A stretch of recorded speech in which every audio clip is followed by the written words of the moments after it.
지난 시간에 자기자본 수익률에 대해서 주택투자와 아파트 투자, 주택투자, 아파트 투자죠. 아파트 투자와 건물을 샀을 때 투자에 대한 투자 수익률에 대해서 저희가 공부를 했습니다. 알아봤죠? 그러면 제가 현실적으로 또다시 자기자본 수익률과 어떤 투자를 했을 때 어떤 결과물이 생기고 어떻게 유지가 되는지에 대한 부분을 좀 간단하게 다시 한번 정리했어요. 이 부분이 뭐 쉽기도 하고 어렵기도 하지만 이 개념만 제대로 알면 건물 투자, 상업용 부동산 투자에 대해서 굉장히 중요하기 때문에 이 부분도 제가 두 번째로 강의를 좀 준비했습니다. 자, 건물 투자 표를 한번 보시죠. 건물 투자와 아파트 투자의 자산 비교예요. 자산 비교. 자, 자산이라는 건 뭘까요? 우리가 보통 너 얼마 자산가야? 이런 얘기 많이 하잖아요. 그쵸? 나 100억 자산가야. 30억 자산가야. 하지만 자, 똑같은 자본금을 가지고 이런 다른 결과가 나오기 때문에 이 레버리지 투자와 자기자본 수익률이라는 게 굉장히 중요하다고 제가 말씀을 드리는 거예요. 자, 아파트와 건물을 비교해 볼게요. 매가 자체는 11억이고 아파트가 11억 가정합시다. 그리고 건물은 20억이라고 가정을 할까요? 그러면 자, 내가 만약에 5억을 현금을 갖고 있어요. 5억. 그러면 대출을 최대로 받을 수 있는 금액이 지금 6억인데 6억을 받았다고 가정을 합시다. 그래도 내가 가진 5억을 가지고 최대의 대출을 땡겼어요. 6억을. 그럼 6억을 최대로 땡겼을 때 11억의 아파트 살 수 있는 거죠. 그쵸? 하지만 만약에 예를 들어서 5억을 가지고 대출을 15억을 받으면 자, 건물은 20억짜리 건물 살 수가 있습니다. 그러면 11억과 20억에 대한 자산의 가치가 일단 다르죠. 그쵸? 내가 똑같은 5억을 가지고 A라는 사람은 아파트 살 수 있으면 아파트도 대출을 풀로 땡겨서 11억짜리 아파트 사는 거고 이것도 뭐 간단하게 설명을 하기 위해서 부대 비용 뺐습니다.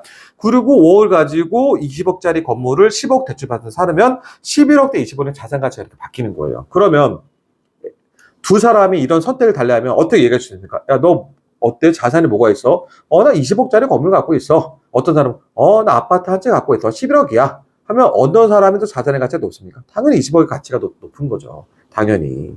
그래도 어떤 사람들은 건물 투자를 가진 자본으로 건물 투자를 많이 하는 거고요. 물론 뭐 두 가지 다 갖고 있으면 상관이 없겠지만 하나 선택한다면 공격적으로 돈을 벌고 싶으면 건물 투자를 해야 되는 거예요. 자, 그러면 봅시다. 아파트 투자를 하면 주택투자 같은 경우는 보통은 이자 플러스 원금을 같이 갚아야 돼요. 그쵸? 근데 건물 같은 경우, 상업용 부동산 같은 경우는 원금 플러스 이자를 갚는 게 아니고 대부분 거치라고 그래가지고 이자만 갚아요. 이자만.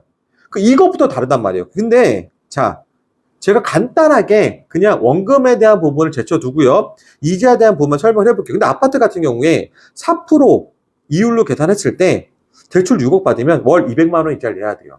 그러니까 내가 월 200만 원에 대한 부분들을 아파트 사면 이자만 200만 원인 거예요. 원금은 제가 포함도 안 시켰습니다. 이자만 200만 원을 매월 갚아야 돼요. 200만 원 부담이 생기는 거죠. 11억 아파트가 생기면서 매월 200만 원 부담이 생기는 거예요. 자, 건물 봅시다. 건물은 15억 대출을 받았을 때 월 500만 원, 4% 이율일 때 월 500만 원 지출 나가야 되는 거예요. 그럼 월 500만 원 부담이 생기니까 더 힘들다고 생각할 수도 있겠죠. 하지만 자, 보세요. 아파트는 보통 보면은 내가 들어가 사는 거잖아요. 내가 들어가 산다는 가정했을 때. 없죠. 내가 다 부담해야 되는 거죠. 하지만 상업용 건물 같은 경우 3% 수익률이라고 가정한 거예요. 3%일 때 월 500만 원 정도의 임대차비가 나와요. 그러면 내 5억을 가지고 내가 유지 비용이 이자 비용만 봤을 때는 내가 아파트 같은 경우 200만 원 생기고 건물은 유지 비용이 안 생긴다라고 말씀을 드릴 수가 있는 거예요. 이해가 되시죠? 그래서 아파트를 사는 사람들은 단순하게 생각해서 아파트 값이 더 오를 거를 생각하니까 사는 거잖아요. 그쵸? 그리고 건물 사람들은 건물이 더 오를 거라 생각해서 건물을 사는 거잖아요. 이렇게 생각하니까 이런 부동산을 선택할 거 아니에요. 근데 제가 봤을 경우에는 그렇지가 않아요. 뭐냐면 아파트를 사는 사람들은 아파트밖에 모르기 때문에 아파트밖에 사는 거예요. 건물을 사는 사람들은요, 아파트도 알아요. 근데 비교를 해보니 아파트보다 내가 더 자산을 늘릴 수 있고 투자 수익률을 높일 수 있는 게 건물이기 때문에 상업용 부동산을 선택할 뿐이에요. 그리고 내가 유지할 수 있는 비용 부담도 훨씬 적기 때문에. 대부분 사람들이 레버리지를 많이 땡기고 그러니까 대출을 많이 받고 건물 산다고 그래가지고 더 위험성이 리스크 크다고 설명하는데 그거는 잘못된 건물을 샀거나 그리고 내가 감당할 수 없는 레버리지를 받았거나 그리고 거의 반사기적인 거죠. 임차인이 가짜 임차인이 들어갔거나 잘못된 누가 후킹이 된 건물을 샀을 경우에 내가 리스크 부담이 큰 거지 꼼꼼히 잘 따져보면 좋은 건물을 샀을 경우에는 아파트보다 훨씬 안정성이 높아요. 이걸 아셔야 된다는 거죠. 내가 유지의 비용도 훨씬 부담이 적다라는 거죠. 그래서 지난 시간에 비해서 자기 자본 수익률 두 번째 시간인 거고요. 자, 이 표로 보니까 간단한 거, 이거는 뭐 내가 뭐 여러분들에게 이해를 쉽게 위해서 간단하게 설명을 드린 거고요. 이런 개념만 알고 계시라는 거예요.